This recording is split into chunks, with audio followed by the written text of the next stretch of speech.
नमस्कार, बेस्ट ज्ञान चैनल पर आप सबका स्वागत है।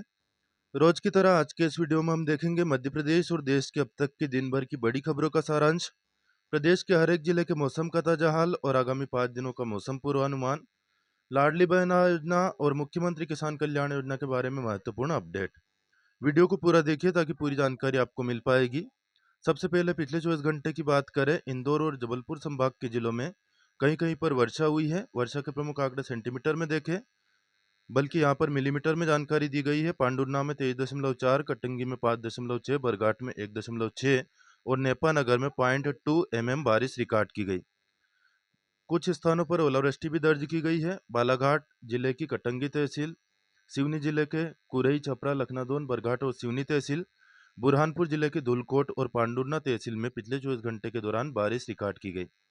बात करें आगामी मौसम पूर्वानुमान की, 1 मार्च के सुबह तक चंबल संभाग के जिलों में यानी कि भिंड, मुरैना, श्योपुर कला और मंदसौर, नीमच, शिवपुरी, ग्वालियर और दतिया जिलों में कहीं कहीं पर वर्षा या गरज चमक के साथ बौछारें गिरने का अनुमान है। जिन जिलों में कहीं कहीं पर गरज चमक वज्रपात के साथ झंझावात की संभावना है, तेज हवाएं चल सकती है, वे जिले हैं भिंड, मुरैना, श्योपुर कला, शिवपुरी, ग्वालियर और दतिया जिले। आगामी 2 दिनों के दौरान प्रदेश में गरज चमक वज्रपात के साथ झंझावात और झोंकेदार हवाएं चलने की संभावना है। मानसून की स्थिति की बात करें, वर्तमान में अद्यतन पश्चिमी विक्षोभ चक्रवाती परिसंचरण के रूप में ईरान के आसपास महाद्वीप समुद्र तल से 3.1 किलोमीटर और 9.6 किलोमीटर की ऊंचाई के बीच स्थित है, जिसके प्रभाव से दक्षिण पश्चिमी हवाओं के साथ अरब सागर में नमी आ रही है और इसके प्रभाव से 5 मार्च 2024 से अगले पश्चिमी विक्षोभ के सक्रिय होने की संभावना बनी हुई है। भोपाल और उसके आसपास के इलाकों की बात करें, 1 मार्च 2024 की सुबह तक आगामी 24 घंटे के दौरान आकाश में आंशिक रूप से बादल छाए रहेंगे, मौसम शुष्क रहेगा, 10 से 12 किलोमीटर प्रति घंटा की औसत रफ्तार से हवा चलने की संभावना है। अधिकतम तापमान 29 डिग्री जबकि न्यूनतम 15 डिग्री सेल्सियस के आसपास रह सकता है। मुख्यमंत्री डॉक्टर मोहन यादव 1 मार्च को उज्जैन में रीजनल इंडस्ट्री कॉन्क्लेव, विक्रमोत्सव और विक्रम व्यापार मेला का शुभारंभ करेंगे। मुख्य कार्यक्रम उज्जैन जिले के कालिदास अकादमी में प्रातः 10:30 बजे से आयोजित किया जाएगा। मुख्यमंत्री डॉक्टर यादव द्वारा लाडली बहन योजना के अंतर्गत लाडली बहनों को राशि का भी वितरण किया जाना है। उज्जैन में 1 और 2 मार्च को regional industry conclave engineering college Ujjain में आयोजित किया जा रहा है।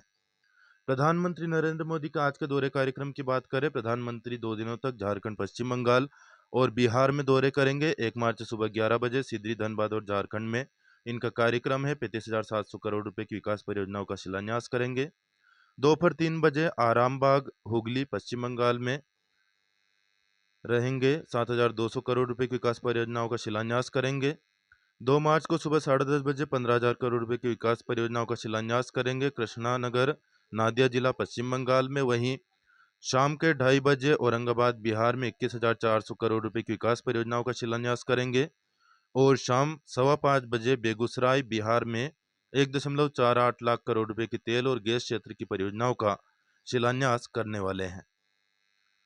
कल मध्य प्रदेश को बड़ी सौगात विकसित भारत विकसित मध्य प्रदेश के तहत दी गई। अपर नर्मदा परियोजना, राघवपुर बहुउद्देशीय परियोजना और बसन्या बहुउद्देशीय परियोजना सहित 800 करोड़ रुपए से अधिक की 2 छोटी सिंचाई परियोजनाएं, पारडोह सूक्ष्म सिंचाई परियोजना और ओलिया सूक्ष्म सिंचाई परियोजना का शिलान्यास किया गया। डिंडोरी, अनूपपुर और मंडला जिलों में 75,000 हेक्टेयर से अधिक कृषि भूमि इससे सिंचित होगी और पेयजल की आपूर्ति भी सुनिश्चित हो पाएगी।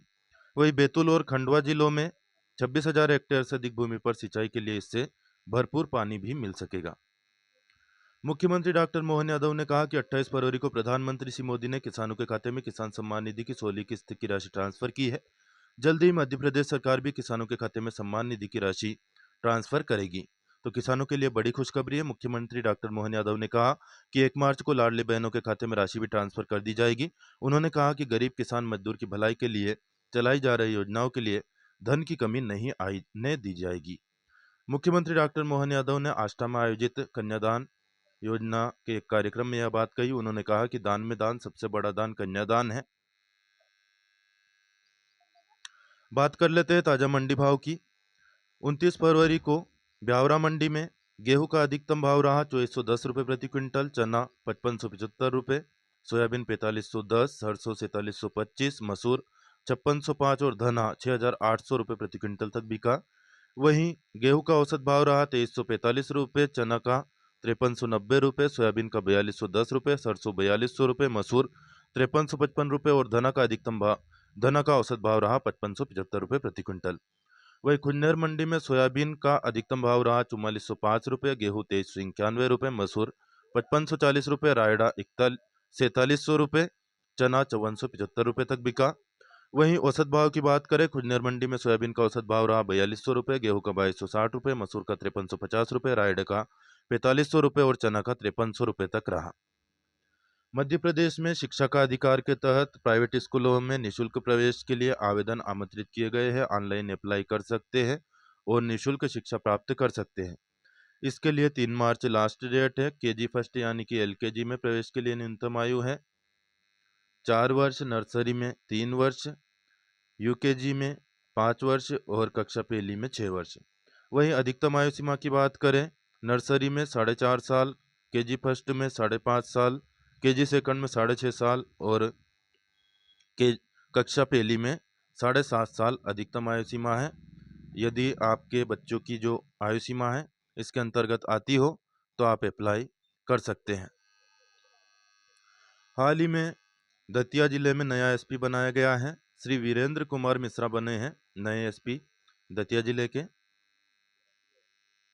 रीजनल इंडस्ट्री कॉन्क्लेव उज्जैन में आयोजित होगा 1 और 2 मार्च को। कॉन्क्लेव में देश में आईटी सेक्टर्स के प्रमुख उद्योगपतियों के साथ यूएसए, फिजी, मंगोलिया के गवर्नमेंट डेलीगेशन और जापान, जर्मनी के बिजनेस डेलीगेट्स शामिल होने वाले हैं।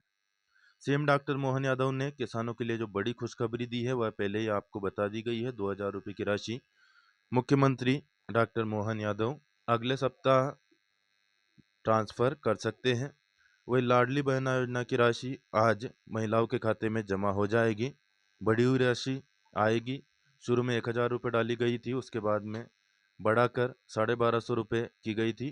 तो फिलहाल यह राशि 1250 रुपये ही है। 1500 रुपये कब होगी, 3000 रुपये कब होगी, यह समय के गर्त में है। मध्य प्रदेश सरकार ने बुधवार को फिर 5000 करोड़ का कर्ज ले लिया है। 3 हिस्सों में लिया गया है। 2000 करोड़ का कर्ज 20 साल के लिए, अगले 2000 का कर्ज 21 साल के लिए और 1000 करोड़ का कर्ज 22 साल के लिए। राज्य का जो बजट है उससे भी अधिक हो गया है फिलहाल मध्य प्रदेश सरकार का कर्ज। बेहतर होगा गैर जरूरी खर्चों को कम कर लाडली बहनों के लिए 3000 रुपये प्रति माह और गेहूं 2700 और धान 3100 रुपये के घोषित समर्थन मूल्य पर सरकार खरीदे। मध्य प्रदेश के कांग्रेस अध्यक्ष जीतू पटवारी ने यह मांग की है और न केवल यह कांग्रेस अध्यक्ष की मांग है लेकिन मध्य प्रदेश की तमाम लाडली बहनाओं की भी मांग है और तमाम किसानों की मांग है। और मांग हो भी क्यों ना, क्योंकि यह उनका हक है। किसानों ने यह पहले मांग नहीं की थी और न ही लाडली बहनों ने किसी प्रकार की मांग की थी, लेकिन सरकार ने स्वयं से ही चुनाव से पहले घोषणा की थी। और लगातार मोदी जी बात करते हैं कि मोदी की गारंटी यानी कि हर वादा पूरा होने की गारंटी, हर गारंटी पूरा होने की गारंटी। अब ये गारंटी कब पूरी होगी? चुनाव से पहले पूरी हो जाए तो अच्छी बात है। चुनाव में फायदा मोदी सरकार को मिल सकता है, अन्यथा निश्चित तौर पर ही नुकसान होगा। खासतौर पर लाडली बहनाएं और किसानों का नाराज होना एकदम निश्चित है। पीएम सूर्यघर मुफ्त बिजली योजना प्रधानमंत्री नरेंद्र मोदी ने हाल ही में लॉन्च की है। इसके बारे में विस्तार से बात करें, कैबिनेट ने 1 करोड़ परिवारों के लिए घर की छत पर सोलर पैनल लगाने और हर महीने 300 यूनिट तक मुफ्त बिजली उपलब्ध कराने की योजना को मंजूरी दी है। कुल परिव्यय इस पे होगा 75,021 करोड़ रुपए। योजना में केंद्रीय वित्तीय सहायता प्रदान की जाएगी। 1 किलोवाट सिस्टम के लिए 30,000 रुपये, 2 किलोवाट के लिए 60,000 रुपये, 3 किलोवाट या उससे अधिक क्षमता वाले सिस्टम के लिए 78,000 रुपये। घरेलू उपभोक्ता राष्ट्रीय पोर्टल के माध्यम से सब्सिडी के लिए आवेदन कर सकेंगे और छत पर सौर ऊर्जा स्थापित करने के लिए उपयुक्त विक्रेता का चयन कर सकेंगे। घरेलू उपभोक्ता सोलर पैनल लगाने के लिए वर्तमान में लगभग 7% की बिना गारंटी कम ब्याज वाले ऋण उत्पादों का उपयोग कर सकते हैं। प्रत्येक जिले में मॉडल सोलर गांव भी विकसित किया जाएगा और ग्रामीण क्षेत्रों में सौर रूफटॉप सोलर को अपनाने के लिए एक आदर्श मॉडल के रूप में काम करेगा। बहुत सारे लाभ इस योजना के हैं। घरेलू उपभोक्ता का बिजली बिल बचेगा, अतिरिक्त आय भी कमा सकते हैं डिस्कॉम को अधिशेष बिजली की सप्लाई करके। आवासीय क्षेत्र में रूफटॉप सोलर के माध्यम से 30 गीगावाट सौर क्षमता में इससे वृद्धि होगी। छतों के सौर सिस्टम के 25 वर्षों के जीवन काल में 720 मिलियन टन कार्बन डाइऑक्साइड उत्सर्जन कम होगा और इस योजना से निर्माण, लॉजिस्टिक, आपूर्ति श्रृंखला, बिक्री, स्थापना, ओएम और अन्य सेवाओं में लगभग 17 लाख सीधे नौकरियां भी पैदा होनी है। यह थी इस योजना के बारे में महत्वपूर्ण जानकारी। अब 4 मार्च को ब्यावरा आएंगे राहुल गांधी। रात भाटखेड़ी गांव में इनका रुकने का कार्यक्रम है। दूसरे दिन 5 मार्च को पचौर सारंगपुर की ओर वे आगे रवाना होने वाले हैं। मध्य प्रदेश में जो न्यूनतम समर्थन मूल्य घोषित किया गया है, आपकी जानकारी के लिए बता दें, गेहूं का 2275 रुपये प्रति क्विंटल है, चने का 5230 रुपये प्रति क्विंटल है और गेहूं मसूर का है 6425 रुपये प्रति क्विंटल। फिलहाल इस वीडियो में इतना ही। जानकारी आपको उपयोगी लगी हो तो प्लीज़ लाइक जरूर कर दें, अन्य दोस्तों को भी शेयर करें। इस चैनल पर नए हो तो चैनल को सब्सक्राइब करना यानी कि सदस्यता लेना बिल्कुल न भूलें। एकदम मुफ्त है, कोई नया पैसा आपकी जेब से नहीं जाएगा, निश्चिंत रहें। राजा रामलला सरकार के दर्शन आप यहाँ पर कर सकते हैं और राजाधिराज महाकाल भगवान के भी दर्शन आप यहाँ पर कर सकते हैं। फिलहाल इस वीडियो को करेंगे यहीं पर समाप्त। लाइक शेयर और सब्सक्राइब करना बिल्कुल न भूलें। याद रखिए, ज्ञान ऐसी चीज़ है, शिक्षा ऐसी चीज़ है जो कि बांटने से हमेशा बढ़ती है। इसलिए अच्छी जानकारियों को, ज्ञान को लगातार शेयर करते रहिए और अपना ज्ञान भी बढ़ाते रहिए। जब भी आप ज्ञान बांटते हैं या कोई अच्छी जानकारी शेयर करते हैं तो सामने वाला भी एक अच्छी जानकारी, एक नई जानकारी आपको देने का प्रयास करता है। इसलिए शेयर करने में और ख़ास तौर पर ऐसी चीज़ों को जो कि बांटने से बढ़ती हो, शिक्षा हुआ, ज्ञान हुआ, इनको बांटने में कभी भी कंजूसी नहीं करनी चाहिए। फिलहाल इस वीडियो में इतना ही। जानकारी उपयोगी लगी हो तो लाइक शेयर और सब्सक्राइब करना बिल्कुल ना भूलें और कमेंट करके बताइए आपके विचार या सुझाव। धन्यवाद। जय जवान, जय किसान, जय हिंद, जय भारत।